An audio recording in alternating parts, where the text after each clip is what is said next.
शिवालयात स्वागत। आज गुढीपाडवा आहे। गुढीपाडव्याच्या आपल्या सगळ्यांना शुभेच्छा। आणि आजच्या शुभ मुहूर्तावर आपण पाहिलं असेल की शिवालयामध्ये संयुक्त पत्रकार परिषद महाविकास आघाडी असा फलक लागून त्याखाली महाविकास आघाडीचे सगळे प्रमुख नेते उपस्थित आहेत। माननीय शिवसेना पक्षप्रमुख उद्धवजी ठाकरे, आदरणीय शरदचंद्र पवार साहेब,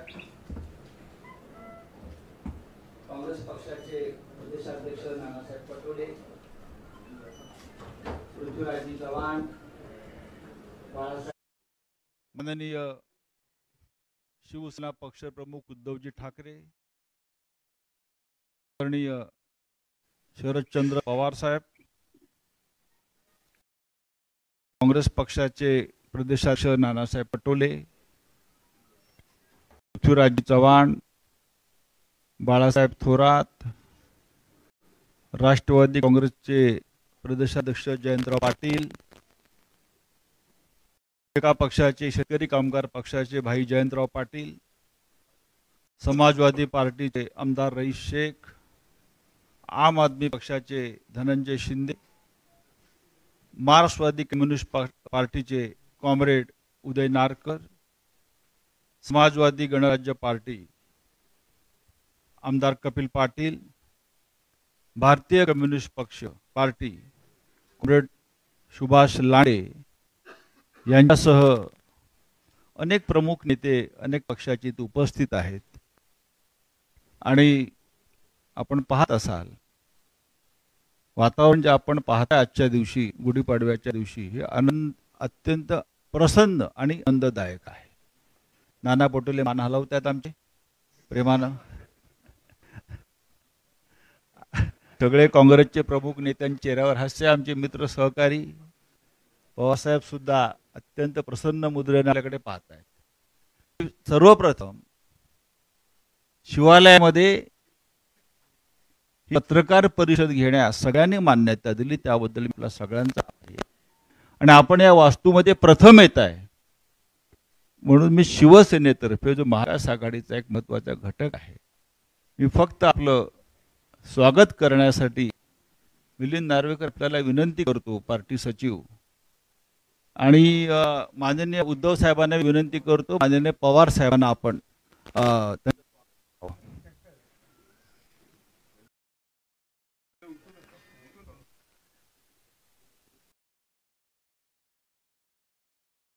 माननीय मी उद्धवजींना विनंती करतो, नाना पटोले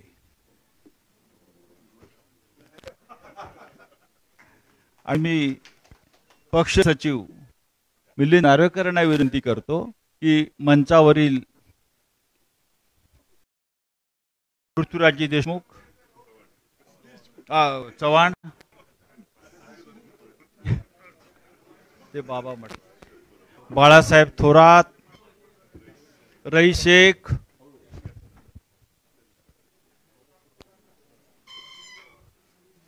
श्री रईस शेख आहेत पहा, हे करतो शेका पक्षाचे कॉम्रेड जय पाटील,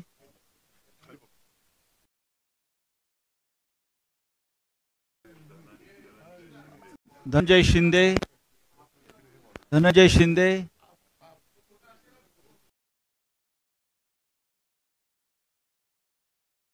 उदय नारकर, कॉम्रेड ढवळे, आमदार कपिल पाटील इथे, कॉम्रेड सुभाष लांडे,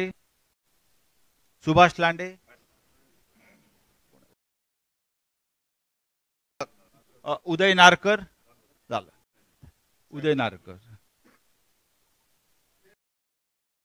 शिवालयामध्ये आपला सगळ्यांचं स्वागत आहे। ज्या वास्तूमध्ये निर्णय घेतले जातात ते महाराष्ट्राच्या आणि देशाच्या हिताचे असतात। आणि या वास्तूतून यश मिळत असा आमचा अनुभव आहे. आपण सगळे इथे आल्याबद्दल मी आभारी आहे. पण आता ज्यासाठी आपण सगळे जमलेले आहात त्या विषयावर प्रास्ताविक करण्याची जबाबदारी मी माननीय जयंतराव पाटील यांच्याकडे सोपवतो. व्यासपीठावरील महाविकास आघाडीचे आणि इंडिया आघाडीचे सर्व मान्यवर नेते आणि पत्रकार मित्र, आपल्या सर्वांना पाडव्याच्या शुभेच्छा. गेले अनेक महिने अनेक बैठकांमध्ये महाराष्ट्रातली महाविकास आघाडी आमच्या सर्व मित्र पक्षांच्या बरोबर चर्चा करत होती. देशात इंडिया आघाडीच्या काही बैठका झाल्या, त्यातूनही महाराष्ट्रातला हा अलायन्स व्हावा याबद्दल 2-3 वेळा चर्चा इंडिया आघाडीत दिल्लीच्या स्तरावर झाली. आमच्या बैठका होत असताना आपण सर्वांना बऱ्याच मोठ्या अशा बैठकांना उपस्थित थांबावं लागलं. बराच काळ तुम्ही देखील आमच्या या आघाडीच्या बैठकांना जणू काही उपस्थित होता. असंच जवळपास 3-3, 4-4, 5-5 तास आपण आमच्या बैठकीच्या बाहेर तिष्ठत राहिलात. आपणही मोठं कार्य केलं. आज मला सांगायला आनंद होतोय की गुढीपाडव्याच्या शुभ मुहूर्तावर महाराष्ट्रातल्या जनतेच्या मनातली ही इंडिया आघाडी आणि महाविकास आघाडी ही आज विजयाची मुहूर्तमेढ करते.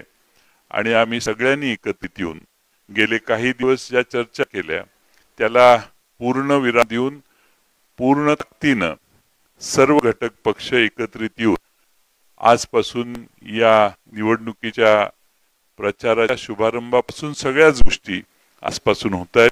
आणि म्हणून आजचा शुभ मुहूर्त आपणा सर्वांना हा निश्चितच महाराष्ट्र विजयाची, इंडिया आघाडीच्या आणि महाविकास आघाडीच्या विजयाची मुहूर्तमेढ करणारा ठरेल. आणि ती विजयाची गुढी आजपासून उभा करून महाराष्ट्रातले अन्याय, महाराष्ट्रातली महागाई, महाराष्ट्रातल्या महिलांच्यावरचा अन्याय, महाराष्ट्रातली बेकारी, तरुणाच्या माथी जी गेली 10 वर्ष आम्ही बघतोय, या सगळ्यातनं महाराष्ट्रातल्या जनतेला बाहेर काढण्यासाठी महाविकास आघाडी कटिबद्ध आहे. आणि त्यासाठी आपणा सर्वांच्या पुढं आम्ही सगळे आज महाविकास आघाडीचा अलायन्स जाहीर करण्यासाठी इथं आलोय. मी आपल्या सर्वांचं स्वागत करतो. आम्ही अनेक पक्षांना बरोबर घेण्याचा प्रयत्न केला. काही ठिकाणी यश आलं, काही ठिकाणी नाही यश आलं. पण या सगळ्या गोष्टी मागे टाकून आता आम्ही जे एकत्रित आलो त्यामध्ये आमच्या शिवसेना पक्ष आहे, राष्ट्रवादी काँग्रेस, शरदचंद्र पवार पक्ष आहे, काँग्रेस पक्ष आहे, शेतकरी कामगार पक्ष आहे, समाजवादी पक्ष आहे, समाजवादी पार्टी आहे, आम आदमी पक्ष आहे, मार्क्सवादी कम्युनिस्ट पक्ष आहे, समाजवादी गणराज्य पार्टी आहे, भारतीय कम्युनिस्ट पार्टी आहे. या व्यतिरिक्त अनेक संघटना आहेत ज्या रिपब्लिकन विचाराच्या आहेत, आंबेडकरी विचाराच्या आहेत. अशा अनेक संघटना आमच्या या महाविकास आघाडीच्या जोडलेल्या आहेत. सगळ्यांच्या वतीनं आज साधक बाधक चर्चा करून जे निर्णय झाले ते आपल्या समोर आपण या ठिकाणी मांडले. पुन्हा एकदा आपल्या सर्वांचं या ठिकाणी स्वागत करतो. आणि मला खात्री आहे की या येणाऱ्या निवडणुका 5 फेजेसमध्ये महाराष्ट्रात आहेत. त्या 5ही फेजमध्ये आपल्या सगळ्यांचं सहकार्य आम्हाला याच पद्धतीने लाभेल आणि आमचे विचार महाराष्ट्रातल्या जनतेपर्यंत पोहोचवण्याचं काम हे देखील आप प्रभावीपणाने कराल असा विश्वास बाळगतो आणि माझे 2 शब्द पूर्ण करतो.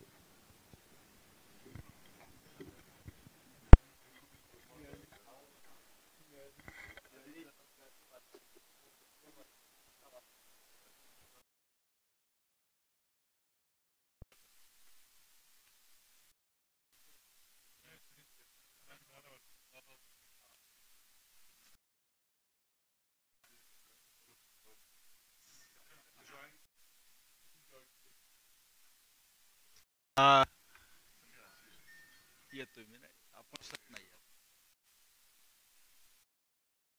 आज आपण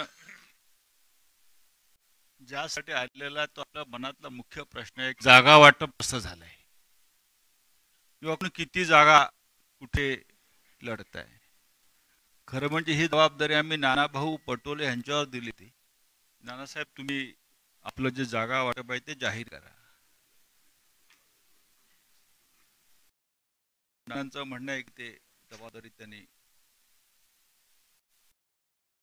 इकडे पटापट वाचतो. नाही, मी करतो ना, नंतर प्रश्नोत्तर होऊ ना.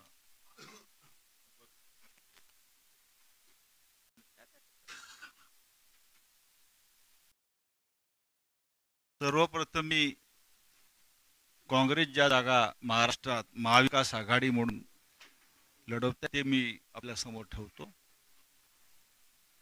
नंदुरबार या काँग्रेसच्या जागा मी नंदुरबार, धुळे,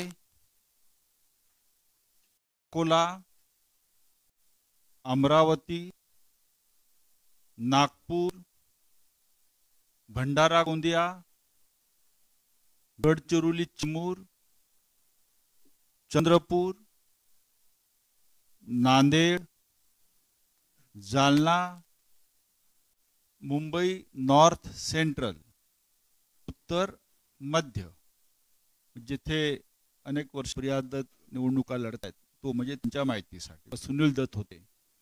पुणे, लातूर, सोलापूर, कोल्हापूर, रामटेक आणि नॉर्थ मुंबई,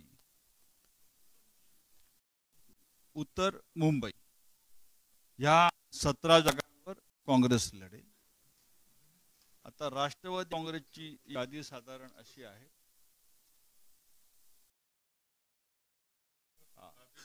राष्ट्रवादी काँग्रेसची यादी आहे बारामती बाबत चर्चा झाली नाही म्हणून बारामती, शिरूर, सातारा, भिवंडी, दिंडोरी, माढा, रावेर, वर्धा, अहमदनगर दक्षिण आणि बीड या 10 जागा राष्ट्रवादी काँग्रेस शरदचंद्र पवार. कल्याण, ठाणे, रायगड, मावळ, धाराशिव, रत्नागिरी, बुलढाणा, हातकणंगले, संभाजीनगर, शिर्डी, सांगली,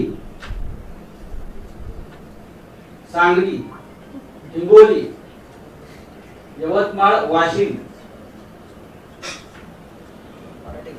मुंबई नॉर्थ,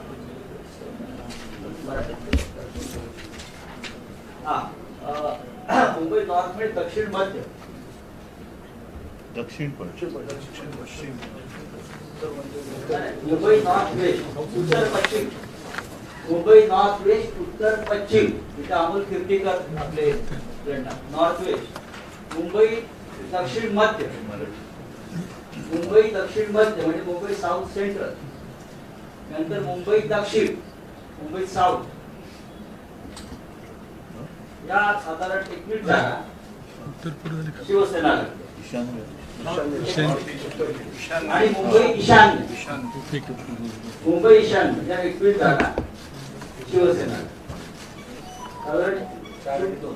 शिवसेना 21 जागा लढते, शिवसेना 21, काँग्रेस पक्ष 17 आणि राष्ट्रवादी काँग्रेस पक्ष 10 जागांवर लढत आहे. आणि अत्यंत या जागांचं वाटप अत्यंत खेळीमेळी सहजरित्या झालेलं आहे.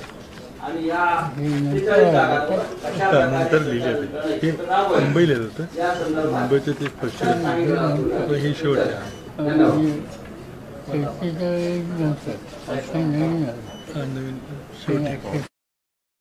माननीय शरद पवार साहेबांना विनंती करतो.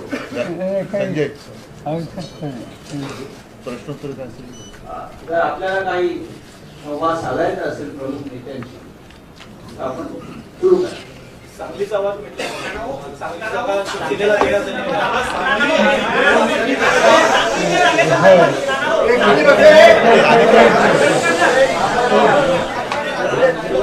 या ठिकाणी सरकारच्या वतीने पैसे मतदारांना त्यांच्याकडे सुसूत केले आणि निर्णय जाणार याचं वाचन तुमच्यापुढे केले. 48 जागा आहेत, त्यापैकी एकाही जागेवर आता मतदार तिन्ही पक्षांच्या वतीनं पैसे मतदारांना त्यांच्याकडे सुसूत केले आणि निर्णय जाणार याचं वाचन तुमच्या पुढे केलं. 48 जागा आहेत, यापैकी एकाही जागेवर आता मतभेद किंवा मतभिन्नता नाही. तोच एक वाटत आहे. त्यामुळे ते चांगली असेल किंवा आणखीन काय असेल याचं जे वाचन केलं त्या सगळ्याचा निर्णय एक वाजता झालेला आहे.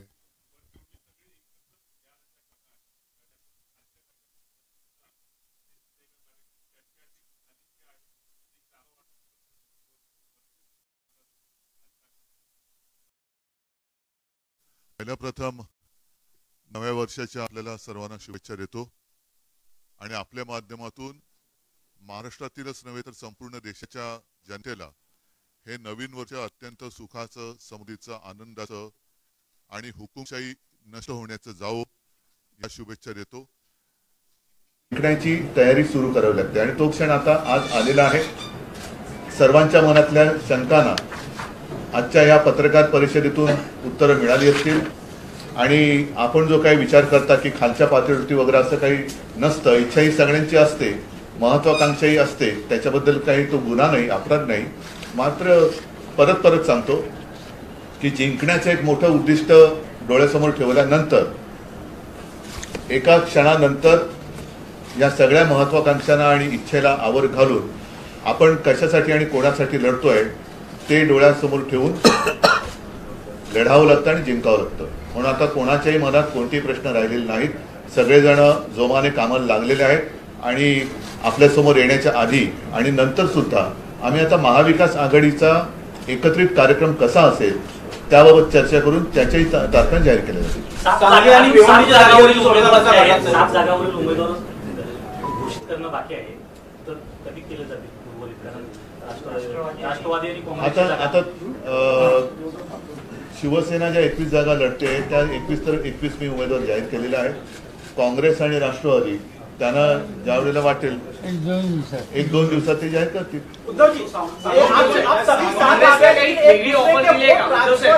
इसके लिए किस तरह का प्रयास किया जाएगा? आप सभी साथ आकर की जमीन पर एक दूसरे पार्टियों के वोट आपके उम्मीदवार को या यूनाइटेड आघाड़ी को ट्रांसफर हो, इसके लिए क्या प्रयास किए जाएंगे उस बारे में? प्रयास तो लगातार जारी है और मैं मानता हूं कि अभी ज्यादा प्रयास करने की आवश्यकता नहीं है. पूरी जनता ने तय किया है कि इस बार जो मैंने नारा दिया था किसको तड़ीपार करना है तो जनता करके दिखाएगी.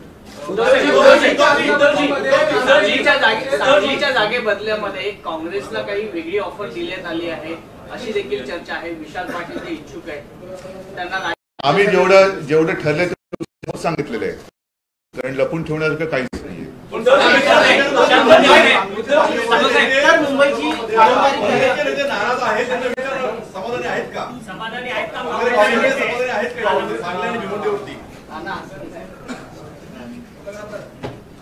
काँग्रेस हा राष्ट्रीय पक्ष आहे. स्वातंत्र्याच्या लढ्यामध्ये काँग्रेसचंच मोठं योगदान आहे. हे कोणाला आता म्हणजे इतिहासामध्ये मला जायचं नाहीये. आमचे नेते राहुलजी आणि आमच्या नेत्या सोनियाजींना या तानाशा सरकारने केंद्रातल्या काय ट्रीटमेंट दिलं हे आमचे सगळे काँग्रेसचे कार्यकर्ते आणि देशाची जनता या सगळ्या ट्रीटमेंटला समजून आहे, या अपमानाला समजून आहे.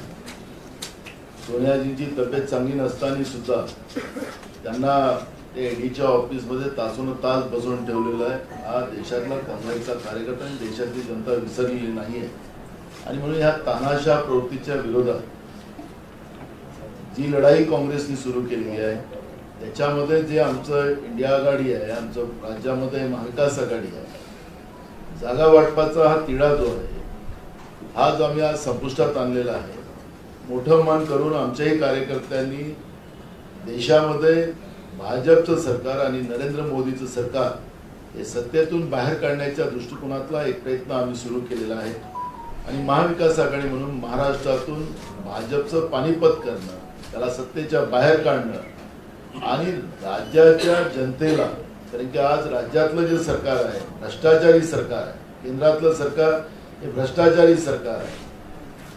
छोटो के सरदार असं व्याख्यान दिली तर आजकाल चंद्रपूरमध्येही आपण पाहिलं की म्हणजे पुन्हा म्हणजे काँग्रेसने जो जाहीरनामा सामाजिक न्यायाचा दिला त्याला मुस्लिम लीगशी जोडतात आहे, तर यांची पातळी किती खाली गेली हे आपल्याला पाहायला मिळते. जनगणना हा या देशातल्या प्रत्येक बहुजनांचा, शोषित पीडितांचा तो अधिकार आहे. राहुल गांधीजींनी ती भूमिका मांडली, यांच्या पोटात दुखायला त्याला मुस्लिम लीगशी जोडायचं कारण काय? मुस्लिम लीगने या देशाला तोडलं, फाळणी केली. यांचा जो एक अजून आहे हिंदू महासभा, त्यांनी पण या देशाच्या या व्यवस्थेमध्ये फाळणीमध्ये त्यांचं मोठं योगदान आहे. पण मुस्लिम लीगचा उल्लेख करण्याच्या मागचा यांचा उद्देश काय? या राज्यामध्ये आणि या देशामध्ये सामाजिक न्यायाची भूमिका नसली पाहिजे ही भाजपची मानसिकता आहे. ते काल नरेंद्र मोदींच्या देशाच्या प्रधानमंत्र्यांच्या वक्तव्यातून स्पष्ट झालेलं आहे. त्याच्यामुळे काँग्रेस या महाविकास आघाडीमध्ये जे सांगली, भिवंडी आपल्या जागेचा उल्लेख आपण करताय, आमचे सगळे कार्यकर्ते एकजुटीनं महाविकास आघाडीच्या उमेदवाराला जिंकून आणण्यासाठी पूर्ण प्रयत्न करणार. आपण जे काही प्रश्न विचारताय की मतं तुमची एकमेकाला जातील का, बिलकुल जाणार. कारण की राष्ट्रवादी आणि शिवसेना हे जे ओरिजिनल पक्ष आहेत त्यांचे दोन्ही नेते आमच्याजवळ बसलेले आहेत. कारण नरेंद्र मोदी सांगतात की हा नकली शिवसेना आहे.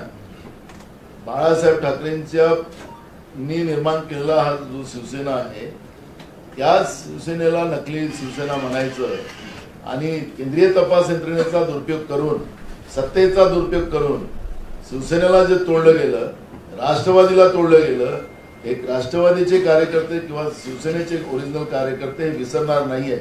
त्यामुळे मत ट्रान्सफरचा हा जो प्रश्न तुम्ही उपस्थित केला हे कुठलाही नाही, तीनही पक्षाचे कार्यकर्ते आणि खाली नेते हे जॉईंटली ही लढाई लढतील आणि महाराष्ट्रामध्ये आमच्या महाविकास आघाडीचे सगळे उमेदवार जिंकून येतील अशी परिस्थिती आहे.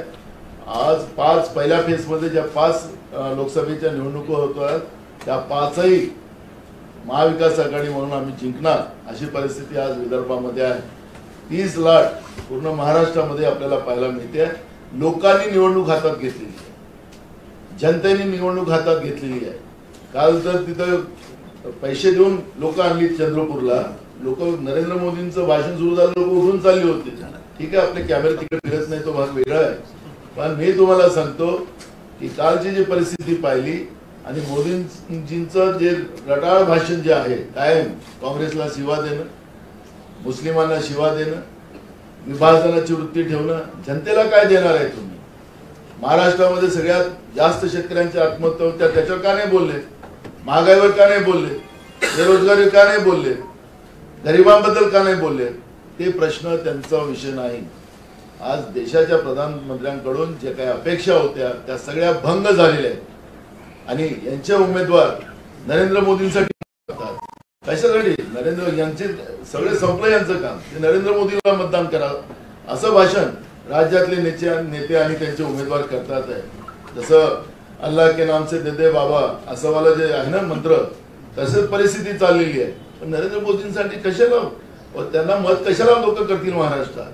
शेतकरी सुखी नाही, बेरोजगार सुखी नाही, गरीब नाही, कोणी सुखी नाही. कशाला नरेंद्र मोदीला लोक मत मारतील? त्याच्यामुळे ही परिस्थिती भाजपची झालेली आहे आणि खरं तर आम्हाला आमचं संविधान आणि लोकशाही आमच्यासाठी महत्वाची आहे. त्यासाठी आम्ही ही लढाई आहे. आणि महाराष्ट्रामध्ये आज जी काही परिस्थिती आहे, लोकांनी ते मानस केलेला आहे. मतविभाजनाचे राजकारण जे बीजेपी करते आहे त्यालाही यावेळेस पूर्णविराम लागणार आहे. हे तुम्हाला निकालाच्या निर्णयामध्ये पाहायला मिळणार.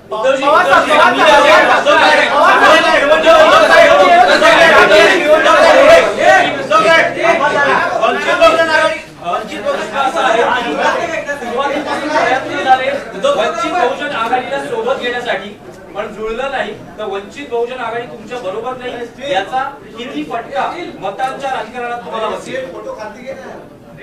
बघा, एक गोष्ट तुम्हाला पहिल्या प्रथम सांगितली गेलेली आहे. मला वाटतं जयंतराव आपण बोललात की ही महाविकास आघाडी जास्तीत जास्त व्यापक कशी होईल त्या दृष्टीने आम्ही आटोकाट प्रयत्न केले. आणि मला खरंच या सर्व आमच्या सहकार्यांना धन्यवाद द्यायचे आहेत, कारण त्यांनी एकही जागा न मागता पूर्णपणाने देशाच्या घटनेचं रक्षण करण्यासाठी आणि लोकशाही वाचवण्यासाठी एक ताकद जी आम्ही उभी करतो त्या ताकदीमध्ये त्यांची सुद्धा ताकद ही जोडली. मला त्यांना खरंच मनापासून धन्यवाद द्यायचं. नुसतं तोंडावरती मी बोलत नाही, पण एकही जागा न मागता त्यांनी ही भूमिका स्वीकारली. आमची अपेक्षा अशी होती की प्रकाशजी सुद्धा आमच्या महाविकास आघाडी देखील त्यांना काही जागा आम्ही देऊ केल्या होत्या. दुर्दैवाने ते काही शक्य झालं नाही आणि म्हणूनच मी साधारणतः गेल्या आठवड्यामध्ये आपल्याशी बोलताना ही भूमिका जाहीर केली होती की ते काही जरी बोलले तरी आम्ही त्यांना काही उत्तर देणार नाही, कारण आजही प्रकाशजींबद्दल आमच्या मनामध्ये प्रेम आदर आहे. त्यांनी सुद्धा संविधान रक्षणासाठी एक दिलदारी किंवा मोठी भूमिका घेण्याची आवश्यकता आहे असं आम्हाला आजही वाटतं, पण आता तरी ते शक्य झालेलं नाहीये. भविष्यात काय कसं घडेल आपण बघू.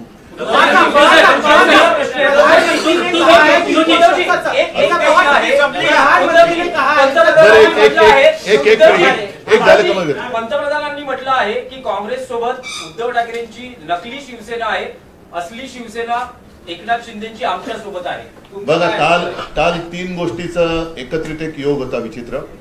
एक सूर्यग्रहण होतं, अमावस्या होती आणि यांची सभा होती.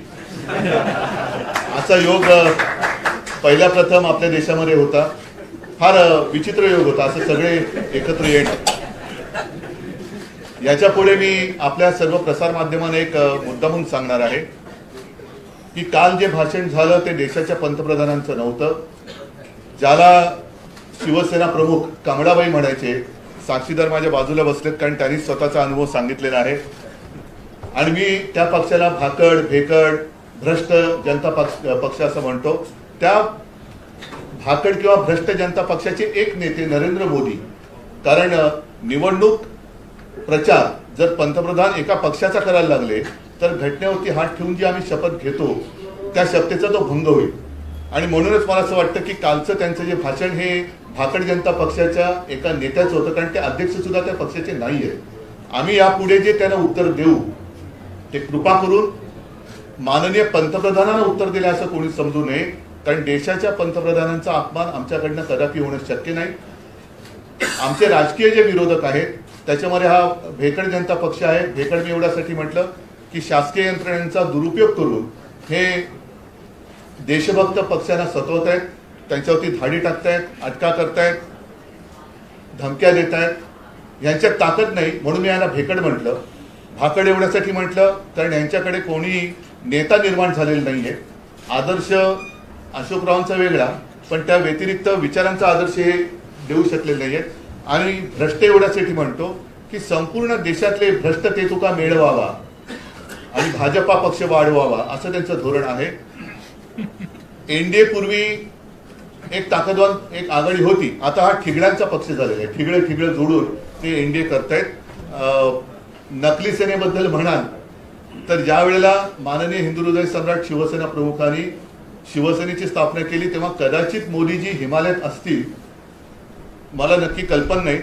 आणि आता त्यांनी येऊन म्हणजे महाराष्ट्राच्या बाहेरच्या माणसाने येऊन महाराष्ट्रातल्या जनतेला असली सेना आणि नकली सेना म्हणायचं हे कहर झाला. यांचा पक्ष हा खंडणीखोर पक्ष आहे. आता जे निवडणूक रोख्यांचा जो विषय सगळीकडे आलेला आहे, चंदा दो आणि धंदा लो, आणि काही ठिकाणी धाडी टाकून निवडणूक रोखे हे कसे जोर जबरदस्तीने, म्हणजे पूर्वी मुंबईमध्ये एक असं वातावरण होतं की मारुती 1000 ही गाडी नव्याने आली होती. मारुती 1000 गाडी घेतल्याबरोबर कोणत्या तरी भाईचा फोन जायचा आणि त्याच्याकडनं खंडणी उकळली जायची. तशी खंडणी गोळा करणारं हे एक केंद्र झालेलं आहे.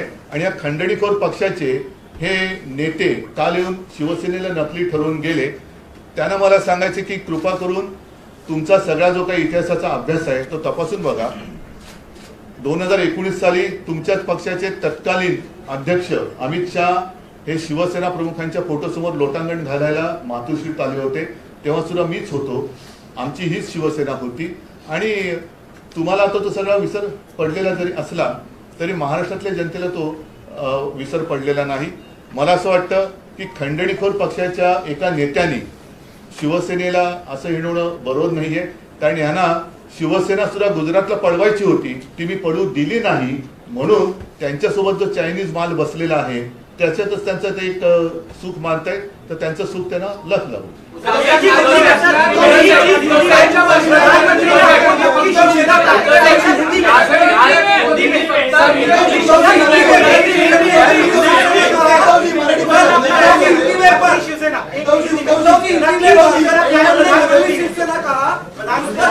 साथ साथ मोदी जी ने आपके पार्टी पर आरोप भी लगाए भ्रष्टाचार के. मैंने सारी बातें जो मराठी में कही शायद मुश्किल होगा हिंदी में ट्रांसलेट करना, लेकिन कल मोदी जी महाराष्ट्र में आए थे और कल का योग जैसे मैंने कहा कि ऐसा योग बहुत सालों के बाद आया. एक तो कल सूर्य ग्रहण था, अमावस भी थी और मोदी जी की सभा भी थी, तो इतना बुरा योग बहुत सालों के बाद शायद देश ने अनुभव किया है. और कल जो उन्होंने भाषण किया वो प्रधानमंत्री का नहीं था, भ्रष्ट जनता पार्टी के एक नेता नरेंद्र मोदी जी का था.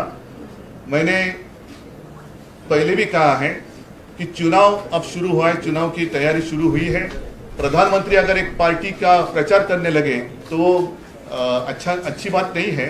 और इसके आगे जब हम उनकी आलोचना करेंगे तो सब लोग ध्यान में रखें कि हम अपने देश के प्रधानमंत्री की आलोचना नहीं करेंगे, हम तो भ्रष्ट जनता पार्टी के एक नेता नरेंद्र मोदी जो है उनकी आलोचना करेंगे. तो कृपा कर ऐसे कभी नहीं मानना कि हमने उनके ऊपर कुछ टिप्पणी की तो प्रधानमंत्री की आलोचना की, ऐसे आप नहीं मानना. अगर वो हमारी आलोचना करेंगे तो हम भी उनकी आलोचना करेंगे. उन्होंने जो बात कही नकली सेना की, मैं तो कहता हूं कि आता खंडणीखोराला हिंदी शब्द काय? रिश्वतखोर नाही, रिश्वतखोर म्हणजे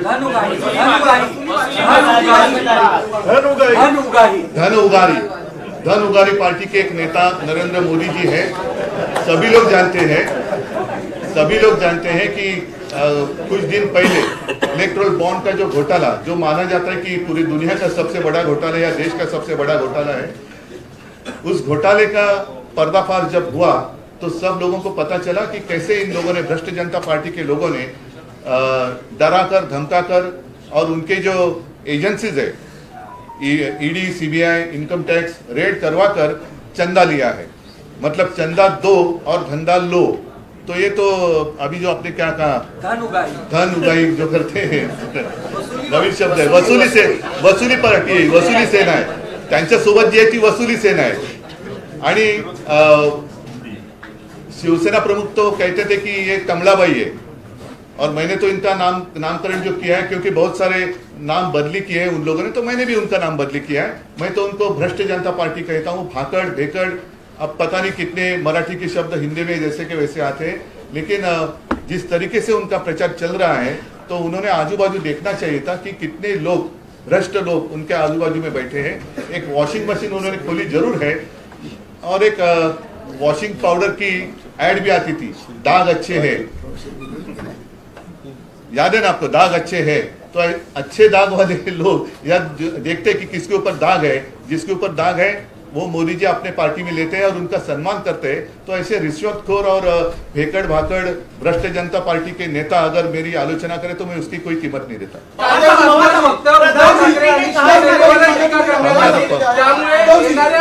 लोकसभा निवडणुकीत नरेंद्र मोदी विरुद्ध उद्धव ठाकरे अशी आहे का? कालच्या भाषणात. अरे पण त्याला पहिलं पवार साहेबांना विचारा ना या प्रश्नाचं. और सब आपसे मेरा सवाल है, कल प्रधानमंत्री ने अपने भाषण में कहा है कि विपक्ष का एक ही काम है, सत्ता में आओ, खूब मलाई खाओ. आप उस पर क्या जवाब देना चाहेंगे जिस तरह से आरोप लगा रहे लगातार?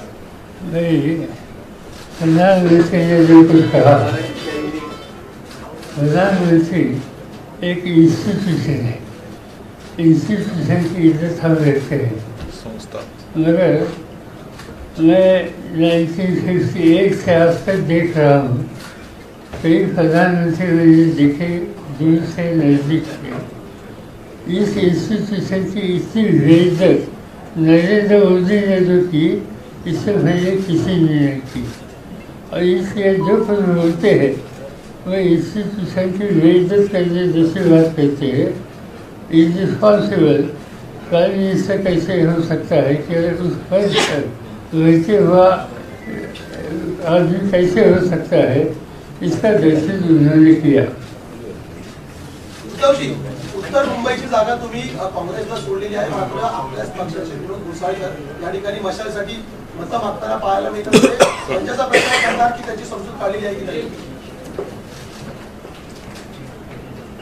हे खरं आहे की विनोद घोसाळकर यांनी प्रचार सुरू केला होता, पण विनोद घोसाळकर हे आमचे कट्टर शिवसैनिक आहेत.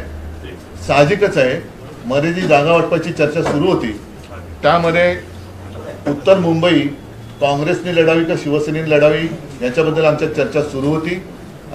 दिवसामागून दिवस पुढे चालले होते, म्हणून एक तयारी असायला पाहिजे म्हणून विनोदनी तयारी नक्की सुरू केली होती. मात्र आज ही जागा आम्ही काँग्रेसला सोडल्यानंतर माझा तमाम जो तिथला शिवसैनिक आहे विनोद घोसाळकर सह ते महाविकास आघाडीचा उमेदवार निवडून आणण्यासाठी नक्की प्रयत्न करणार. नाना, अशीच समजूत आपण विश्वजित कदम यांची काढलेली आहे का? आता ज्या वेळेला आम्ही यादी जाहीर करतो ते व्यवस्थित समजुतीनेच जाहीर करतो. त्याच्यामुळे आता त्याच्यावरती आता चर्चा थांबलेली आहे, आता प्रचाराला सुरुवात झाली. मला असं वाटतं आणखीन काही प्रश्न असतील वेगळे तर विचारा.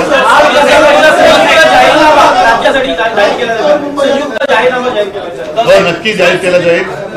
संपूर्ण देशासाठी काँग्रेसने एक उत्तम जाहीरनामा जाहीर केलेला आहे. साहजिकच आहे, इंडिया आघाडीचं सरकार आल्यानंतर हा जाहीरनामा सत्यामध्ये त्याचं रूपांतर होईल. मात्र राज्यासाठी जर काही आमचे वेगळे जे विषय असतील किंवा आहेत त्याचा आम्ही उल्लेख आमच्या महाविकास आघाडीच्या जाहीरनाम्यात करू. आणि अशी काही आवश्यकता नाही की मोठा जाडजूड आणखीन वेगळा काही वचननामा ज्याला आम्ही म्हणतो ते देण्याची आवश्यकता आहे. पण इंडिया बरोबर म्हणजे देशाच्या वचननाम्याबरोबर आपल्या महाराष्ट्राची सुद्धा जी काही महत्वाचे प्रश्न आहेत त्याच्यात आम्ही नक्की जोडू.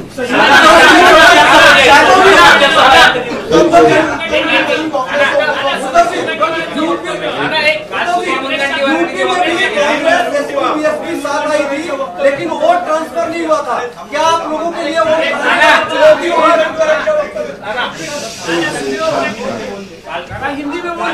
आपने मैनिफेस्टो की बात की, तो जो कांग्रेस ने जो मैनिफेस्टो डिक्लेयर किया वो सर्वसमावेश है. जैसे उद्धव जी ने कहा कि जो भी राज्य के कोई मुद्दे हो आवश्यकता उसको आवश्यकता के आधार पर हम लोग भी जॉइंटली यहाँ पर एक करेंगे. उसमें आशा वर्कर हो, आंगनवाड़ी वर्कर हो या मध्याह्न भोजन पकाने वाली महिला हो, सबको दुगनी आय उसमें करके देने की बात हुई है. 1 लाख रुपए जो गरीब महिला है उसको हर साल में देने का एक निर्णय हमने किया है. जो देश में इन लोगों ने बेरोजगारी के लिए बेरोजगारों का देश बनाया है उसमें 30 लाख जो अभी नौकरियां बाकी है उसको केंद्र सरकार की वो तुरंत भरी जाएगी. और जो बच्चों को नौकरी नहीं मिल रही उनको 8,500 रुपया स्टाइपेंड हर महीने में दिया जाएगा. और उनको उद्योगपति बनाने के लिए उनको 5,000 करोड़ रुपए का एक फंड जमा करके उन लोगों को नौकरी उनको उद्योगपति बनाने का एक कोशिश वहाँ पे की जाएंगी. तो जिस तरह से किसानों के हित में जो एमएसपी का कानून जो सबसे बड़ा इशू था, एमएसपी का कानून बनाने की बात हुई है. जो पीक बीमा योजना है उनके बारे में भी हमने कमिटमेंट किया है. और जो जीएसटी किसानों के ऊपर लगाया गया है वो जीएसटी माफ पूरा खत्म किया जाएगा. तो जो 5 मुद्दे लेके मजदूरों के लिए, युवाओं के लिए, महिलाओं के लिए, किसानों के लिए, सामाजिक न्याय के लिए जिस तरह से हमारा जो मैनिफेस्टो आया है उसमें जो भी जैसे अभी पुरानी पेंशन का इशू है वो पुरानी पेंशन का भी इशू हमारे राज्य के हम जो ये निकालेंगे अपना जाहिरनामा उसमें हमारा पुराने पेंशन का भी इशू आएगा और सबको न्याय देने का. अब लोग बीजेपी वाले हमको पूछते कि पैसे कहाँ से लाएंगे. इसमें हमें 2 लाख करोड़ रुपया साल का लगेगा. इन लोगों ने तो 16.5 लाख करोड़ का कर्जा मुट्ठी भर उद्योगपति का माफ किया है. तो हमारी सोच जो है इंडिया आघाड़ी की कि देश की जनता का पैसा, आम लोगों का पैसा लोगों तक पहुंचे और वो मुख्य धारा में आए. ये हमारा मैनिफेस्टो है। उनका जो मैनिफेस्टो रहता है कि मुट्ठी भर लोगों के लिए देश चले, वो अब सबको समझ में आ गया है। और इसलिए जो बार बार हमारे मैनिफेस्टो पे उनकी जो जिस तरह से जो तकलीफ उनको हुई है, उसकी उनके भाषण के माध्यम से अपने को समझ में आता है। हम लोगों की बात कर रहे हैं और वो मुट्ठी भर लोगों की बात कर रहे हैं, ये फर्क हमारा और उनका है।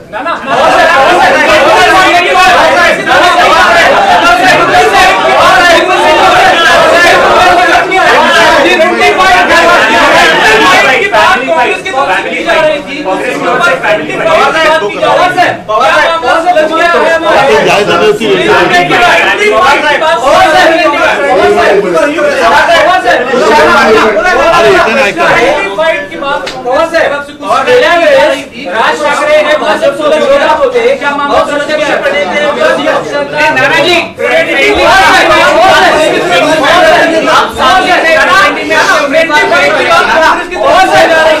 विषय क्लोज हो गया, उसकी चर्चा नहीं है।